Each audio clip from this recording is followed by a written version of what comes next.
It was late on a Friday evening, and I, Emily, a 23-year-old university student, was curled up on the couch in my small, rented house. After a long week of classes and work, I was looking forward to some peace and quiet. My two dogs, Buddy, an 8-year-old golden retriever, and Max, a 3-year-old German shepherd, were sprawled out on the living room floor, enjoying the warmth of the heater. The house was cozy, with the soft hum of the TV playing a rerun of some crime show that I wasn't really paying attention to. I scrolled absent-mindedly through my phone, occasionally glancing at the screen. Outside, the gentle patter of rain against the windows filled the room, creating a soothing atmosphere. I wasn't expecting anything out of the ordinary. In fact, I had planned for a quiet night in, with no interruptions. But as the clock struck 10:47 p.m., I felt something shift in the air. The hairs on the back of my neck stood up. It was that feeling you get when you're being watched. But I brushed it off as my imagination, chalking it up to the eerie tone of the show playing in the background. The rain had picked up a little, tapping louder against the windows, and a gust of wind rattled the house. Buddy and Max, who were usually on alert at the slightest noise, were oddly calm. They didn't even raise their heads. I found their silence unsettling, considering Max was always quick to bark at strangers or even squirrels outside. I got up from the couch, stretching, and walked over to the large sliding glass door that led to the backyard. The backyard was small, but lined with tall trees that cast long shadows, especially on nights like this, with the rain and the occasional flash of distant lightning illuminating the landscape. As I approached the glass door, I felt that sensation again, like someone was watching me. My heart rate quickened. I stood there for a moment, staring out into the darkness. The rain was falling harder now, but I could still make out the shapes of the trees swaying in the wind. And then I saw it.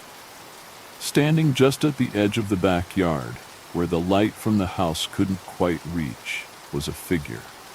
At first, I thought it might be a trick of the shadows, but as I squinted, my blood ran cold. There was definitely someone standing there, a human figure. My breath caught in my throat. They weren't moving, just standing there, facing the house, facing me. The rain poured down on them, but they made no attempt to move out of the storm or even react to it. They were perfectly still, as if they were waiting for something. I took a step back, my heart now pounding in my chest. Who was this person, and why were they standing in my yard? Fear crept over me, but I couldn't tear my eyes away. I looked back at my dogs, Buddy and Max. Still, they remained unnervingly quiet, as if they hadn't noticed the figure at all. That's when I realized something was terribly wrong. Normally, Max would be growling, barking his head off at any stranger near the house. But tonight, nothing. It was as if they didn't sense the figure outside. I turned my attention back to the person standing in the yard. I couldn't make out their face. The shadows concealed their features, but I could see the outline of their body, tall, motionless, and watching me. A shiver ran down my spine. Should I call the police? Should I go outside and confront them? My hands shook as I fumbled for my phone, but I couldn't dial. My fear had rooted me to the spot.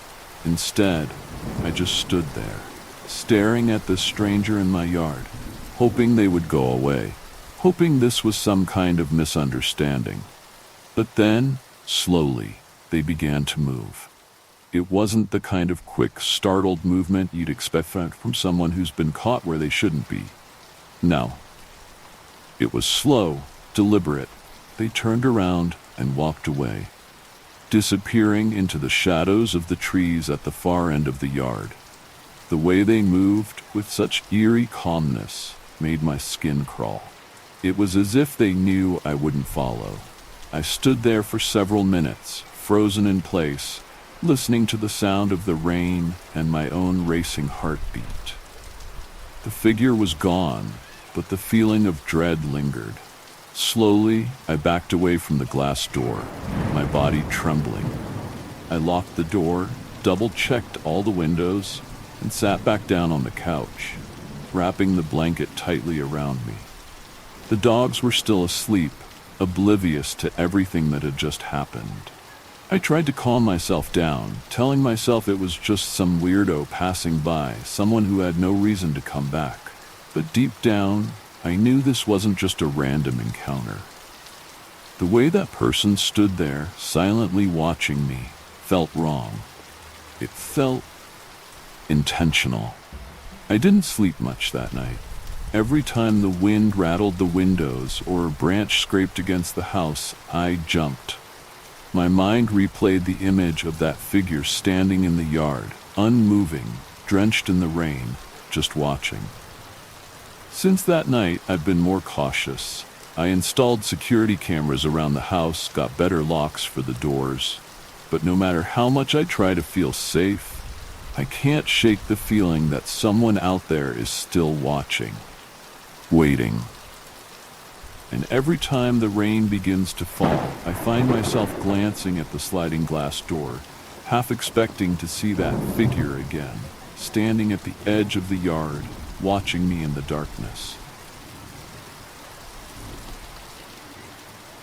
It was an ordinary Saturday afternoon in the small, picturesque town of Oakwood, where I, Sarah, a 27-year-old graphic designer, had recently moved into a charming little bungalow, the kind of house that had just enough quirks to feel cozy, but was still modern enough to fit my tastes.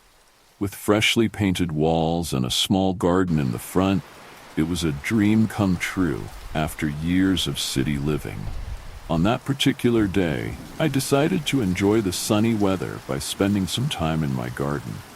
I had a few pots to arrange and some new flowers to plant, eager to bring a splash of color to my yard. The sun was shining brightly, and the warm breeze made for a perfect day. I lost myself in the task, humming along to my favorite playlist as I dug into the soil, feeling a sense of satisfaction in every planted flower. As I worked, I noticed my neighbors for the first time. To my left lived the Johnsons, an elderly couple who were friendly and welcoming, often chatting with me over the fence as I tended to my flowers. They had a lovely garden of their own, filled with vibrant blooms and well-maintained hedges. To my right, however, was a house I hadn't seen anyone come in or out of since I moved in. Curiosity piqued. I glanced over the fence, trying to catch a glimpse of the mysterious house. The paint was peeling and the yard was overgrown, but there was something intriguing about it. I couldn't shake the feeling that it was just waiting for someone to bring it back to life. That evening, as the sun began to set, I decided to invite the Johnsons over for dinner. I wanted to get to know them better, and perhaps they could tell me more about the neighborhood. While I prepared the meal, I could see them through their kitchen window, sitting together and enjoying their evening tea. As the evening wore on, we shared stories and laughter over a delicious homemade pasta dish. The Johnsons were delightful, regaling me with tales from their years in Oakwood. But when I inquired about my mysterious neighbor, Mrs. Johnson's demeanor shifted. "Oh, that house has been vacant for years," she said, her voice low. "The last family that lived there left rather abruptly and no one has moved in since. Some folks say it's haunted." I laughed, dismissing the idea. Haunted? That sounds like a story straight out of a horror movie. But deep down, a chill ran down my spine at the thought. Later that night, after bidding the Johnsons farewell, I settled into bed, the tales of my neighbors swirling in my mind. I tried to push away any unsettling thoughts, but I couldn't ignore the way the dark silhouette of the neighboring house loomed outside my window, shrouded in shadows. Over the next few weeks, I settled into my routine, frequently glancing at the neglected house next door. I noticed odd occurrences, shadows flickering past the windows at odd hours and a strange sound, like a soft humming that would drift through the night air, sending shivers down my spine. One particularly stormy night, as I lay in bed listening to the rain patter against the roof, I awoke suddenly. The house felt unusually silent, almost too quiet for a stormy night. I glanced at the clock. It was 2:47 a.m. Then I heard it, a soft tapping sound, rhythmic and consistent, coming from the direction of the neighboring house. Heart pounding, I slipped out of bed and tiptoed to the window. Peering out through the curtains, I squinted into the darkness. The rain was coming down in sheets, but I could see a dim light flickering through the cracked window of the vacant house. My mind raced. Was someone there? I felt a mix of fear and curiosity. Should I call the police, or should I just ignore it? Just then the humming returned, clearer this time, echoing through the night. It was a haunting melody that seemed to wrap around me, making it impossible to look away. My curiosity got the better of me. I grabbed my jacket, quietly slipped on my shoes, and quietly stepped outside into the pouring rain. As I approached the house, I noticed the garden was even more overgrown than I had realized. Vines creeping up the walls, obscuring the door and windows. I felt a thrill of fear as I reached the porch. The air was thick with moisture, and every creak of the wooden steps sent my heart racing. I knocked on the door, my knuckles barely making a sound against the rotting wood. The humming stopped abruptly. A tense silence enveloped me. I was about to turn back when the door creaked open slowly, revealing a dimly lit hallway beyond. The interior was dusty, cobwebs hanging like forgotten memories. But there was something else, an eerie, almost magnetic pull that urged me to step inside.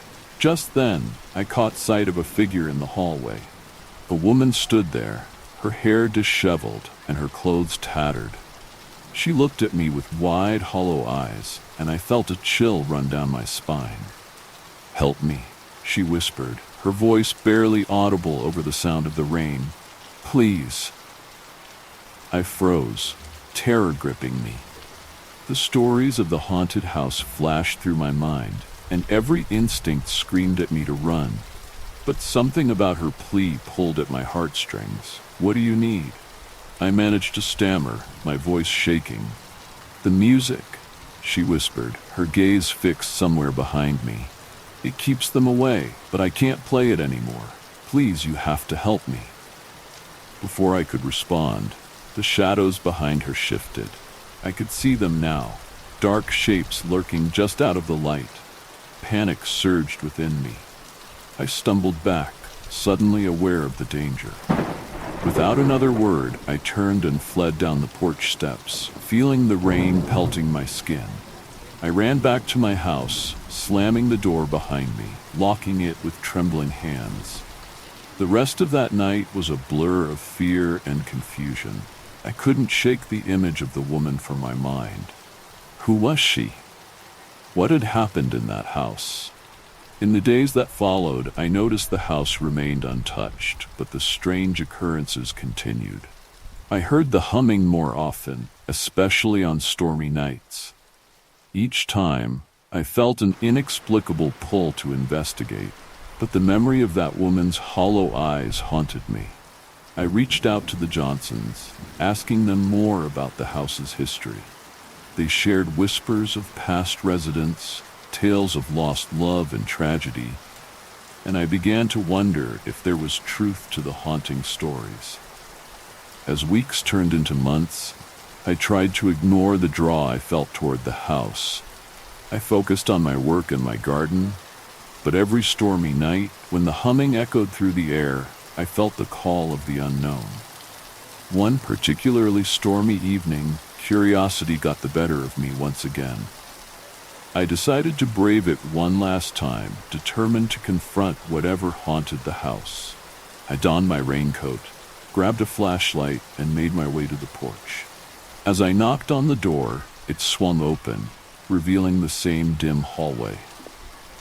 This time, however, the woman wasn't alone. Shadowy figures flitted through the corners of my vision, whispering in a language I couldn't understand.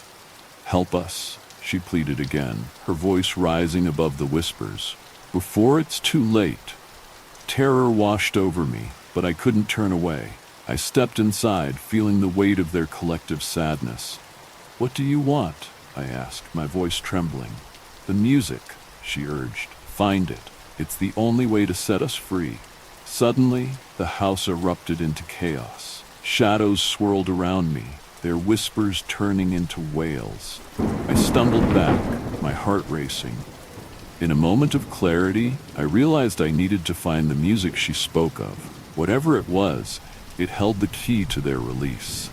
I began searching through the darkened rooms, pushing aside cobwebs and debris, my flashlight flickering as the energy around me intensified. In the far corner of what used to be a living room, I stumbled upon an old, dusty piano, its keys yellowed with age. My heart raced as I approached it, feeling a magnetic pull toward it. The whispers grew louder, urging me to play. I hesitated, but I could feel the weight of their despair pressing down on me. With trembling fingers, I pressed down on the keys. A haunting melody filled the room, reverberating through the walls. The shadows paused, their whispers fading into silence. The woman's expression shifted from desperation to hope. "Keep playing," she urged, her voice almost joyous. I played on, pouring my heart into the melody. With each note, I felt a warmth spread through the room, dispelling the chill that had settled there for so long. The shadows began to dissolve, transforming into flickering lights that danced around me, filling the space with warmth and light. As the final notes rang out, a profound silence enveloped me. The woman smiled, her eyes shimmering with gratitude. "Thank you," she whispered, before she and the shadows vanished, leaving only a warm glow in their wake. I stood there, breathless, feeling a weight lift from the house. The air was lighter, the darkness no longer suffocating. I left the house that night, a sense of peace washing over me. In the following weeks, the house began to change. The overgrown yard was tended to, the peeling paint was freshened, and slowly but surely, someone new moved in. I never saw the woman again, but I often thought of her and the music that set her free. And every stormy night since then, as I listen to the rain tapping against my window, I smile, knowing that sometimes the things that haunt us can also be the things that lead us to unexpected freedom. In the heart of downtown Crestwood, the old Lyric Theater stood as a relic of a bygone era. At 30, I, David, a passionate theater enthusiast and aspiring playwright, had always felt drawn to its weathered facade and faded marquee lights. The theater was a local treasure, boasting everything from classic plays to indie films, and it held countless stories within its walls. One chilly autumn evening, I decided to catch a late-night showing of a classic horror film. The theater was dimly lit, its ornate architecture whispering secrets of its glorious past. As I settled into my seat, I noticed a few other patrons scattered throughout the auditorium, mostly college students and a couple of older couples, all eagerly anticipating the film. The moment the lights dimmed and the film began, I felt a familiar thrill rush through me. The flickering images on the screen transported me to another world, and I lost myself in the story unfolding before me. As the movie progressed, I noticed something strange. A cold draft swept through the auditorium, sending chills down my spine. I glanced around, but everyone else seemed engrossed in the film. Just then, a flicker of movement caught my eye on the balcony. A figure stood there, shrouded in shadow, watching the screen intently. My heart raced. It was odd to see anyone up there, especially since the balcony was usually closed off during showings. Curiosity piqued. I turned back to the screen, trying to shake off the unease creeping in. After the film ended, I made my way outside, the cool night air greeting me. I couldn't shake the image of the figure from the balcony. Who were they? I felt a strange compulsion to return the next night, convinced that I would find answers. The following evening, I arrived early to catch a glimpse of the balcony again. I found a seat in the middle of the auditorium, anxiously waiting for the show to start. As the minutes passed, I scanned the balcony, but it remained empty. Just as I was about to relax, the lights dimmed and the film began. Midway through, I noticed a whispering sound, low and melodic, drifting through the theater. It felt as if someone was humming along with the film, their voice intertwining with the soundtrack. I looked around, but no one else seemed to notice. My pulse quickened. Determined to investigate, I slipped out of my seat and made my way up to the balcony. The hum grew louder as I climbed the creaky staircase. The air felt charged with energy, each step taking me closer to something inexplicable. When I reached the top, I was met with an eerie silence. The balcony was empty, but the hum continued, echoing off the walls. I felt an undeniable presence, as if the theater itself was alive with stories yearning to be told. Suddenly the hum stopped, replaced by a soft voice. "Help me," it whispered, resonating in the hollow space around me. I felt a shiver run down my spine, but I pushed through my fear. "Who's there?" I called out, my voice trembling. A flicker of movement caught my eye. There, in the corner of the balcony, stood the figure I had seen the night before. She was a young woman, her hair cascading down her shoulders, dressed in a vintage theater costume that shimmered under the faint light. Her eyes were wide, filled with a mix of desperation and hope. "Please," she implored, stepping closer, "I need your help to finish what I started." I took a step back, bewildered. "What do you mean? Who are you?" "I was once the star of this theater," she replied, her voice filled with longing. "My name was Lila, and I performed here in the golden age of theater, but I was trapped in a terrible accident on opening night, and my spirit remains here, unable to leave until my final performance is completed." My heart raced as I processed her words. The stories I had heard about the theater's haunted past suddenly felt all too real. "What can I do?" I asked, feeling compelled to help her. "You must perform my last play," she urged, her eyes glistening with emotion. "Only then will I be free." I hesitated, unsure of how I could possibly bring a play to life on such short notice. I'm not a professional," I stammered. "You have the passion," she insisted. "That's all that matters. Gather a cast, and I will guide you. But time is running out, the theater is changing, and soon I will be lost forever." With a deep breath, I agreed. "I'll do it." For the next few weeks, I poured every ounce of my energy into reviving Lila's play. I reached out to local actors, gathered props, and transformed the theater into a vibrant stage. The night of the performance arrived, and anticipation filled the air as the audience gathered. Backstage, I could feel Lila's presence with me, her spirit intertwining with mine, guiding me through every line. The curtains rose, and as we began to perform, I felt the energy of the theater pulse with life. The story unfolded beautifully, each scene resonating with the audience. As the final act approached, I glanced toward the balcony, and there was Lila, watching with an ethereal glow. I felt a wave of determination wash over me. I had to make this performance unforgettable. When the last scene played out, the audience erupted into applause, but I barely heard them. I was lost in a moment with Lila, feeling the weight of her story finally lifting. As the final bow approached, I took a deep breath and spoke directly to her. "Thank you for trusting me, Lila. You're free now." With those words, the air shimmered, and a soft light enveloped her figure. The audience gasped as they saw the brilliance of her spirit radiating through the theater. I watched in awe as she smiled, her form gradually dissipating into a cascade of sparkles. The theater erupted into applause, but I stood still, feeling an overwhelming sense of peace wash over me. Lila was finally free, her spirit released from the confines of the theater that had once held her captive.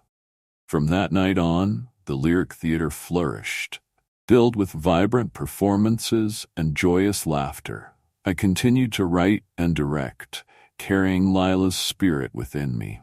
The whispers of the past became a source of inspiration, reminding me of the importance of every story waiting to be told.